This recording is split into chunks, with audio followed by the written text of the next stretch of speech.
బంగారం పారే వితల లోకాన్ని దాటి మనం ఇప్పుడు చేరుకున్నది మూడవ అధోలోకం సుతలం.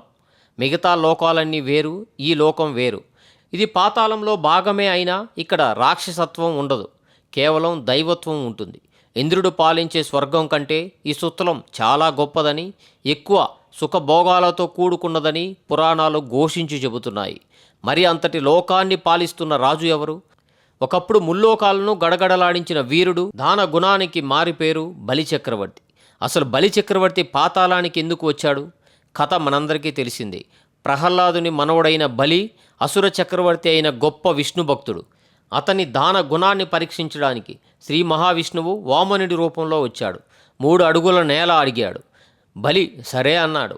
వామనుడు త్రివిక్రముడిగా మారి 1 అడుగుతో భూమిని, మరో అడుగుతో ఆకాశాన్ని ఆక్రమించి 3వ అడుగు ఎక్కడ వెయ్యాలి అని అడిగాడు. అప్పుడు బలి చక్రవర్తి తల వంచి నా తల మీద వెయ్యండి స్వామి అన్నాడు. ఆ అడుగుతో బలి పాతాళానికి వెళ్ళిపోయాడు. చాలామంది దీనిని బలికి చేసిన శిక్ష అనుకుంటారు, కానీ కాదు. అది బలికి దక్కిన అపూర్వమైన వరం.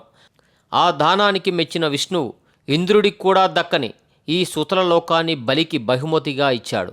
సుతల లోకాన్ని సాక్షాత్తు దేవశిల్పి అయిన విశ్వకర్మ నిర్మించాడు. ఇక్కడి భవనాలు, ఉద్యానవనాలు, సరోవరాలు చూస్తే ఇంద్రుడి అమరావతి కూడా చిన్నబోవాల్సిందే. ఇక్కడ నివసించే రాక్షసులకు మరియు బలి అనుచరులకు ఎటువంటి బాధలు ఉండవు.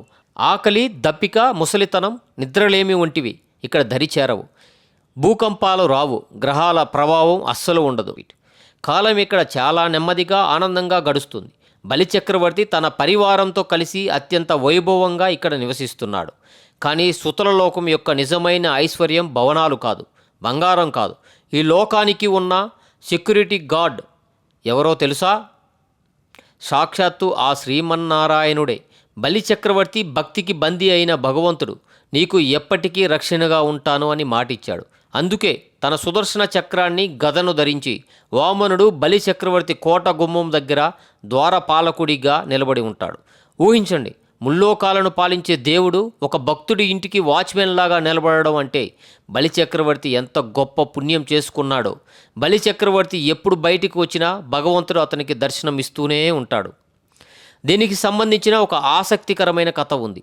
లంకాధిపతి అయిన రావణాసురుడు త్రిలోకాలను జయించే క్రమంలో పాతాళాన్ని కూడా జయించాలని సుతల లోకానికి వచ్చాడు. అక్కడ ద్వారం దగ్గర ఉన్న ఒక పుట్టివాడు నిలబడి ఉండటం చూసి వీడేం ఆపుతాడు నన్ను అని అహంకారంతో ముందుకు వెళ్ళాడు. అప్పుడు ఆ వామనుడు చేతిని కూడా వాడలేదు, కేవలం తన కాలి బొటన వేలుతో రావణుని ఒక తన్ను తన్నాడట. అంతే, ఆ దెబ్బకి రావణుడు లక్షల యోజనాల దూరం విసిరేయబడి కింద ఎక్కడో ఉన్న నాగలోకంలో పడ్డారని పురాణాల మాట. అది సుతల లోకానికి ఉన్న రక్షణ వ్యవస్థ.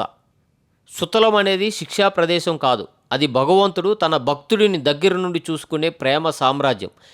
ఎప్పటికైనా రాక్షసులకు రాజుగా మళ్ళీ ఇంద్ర పదవిని బలి చక్రవర్తికి ఇస్తానని వామనుడు మాటిచ్చాడు. అప్పటి వరకు బలి ఈ సుతలంలోనే ఉంటాడు. మరి ఇంతటి పవిత్రమైన సుతలం కింద అద్భుతమైన టెక్నాలజీ, ఎగిరే నగరాలు ఉన్న మరో లోకం ఉంది. అదే తలాతలం.